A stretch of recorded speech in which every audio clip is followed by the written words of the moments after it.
આપણે જોયું કે અહીં શાંતિપૂર્ણ મતદાન કેવી રીતે થઈ રહ્યું છે.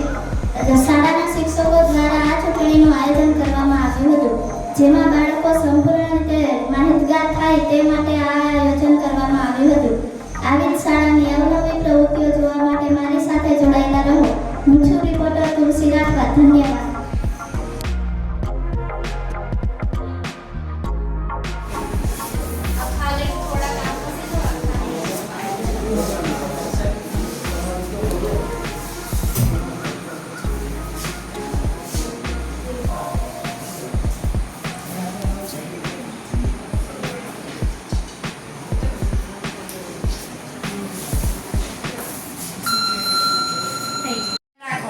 તો આપ સૌ જોઈ રહ્યા છો કે મતદાન કરવા માટે મતદારોમાં કેવો અનેરો ઉત્સાહ અને ઉમંગ જોવા મળી રહ્યો છે.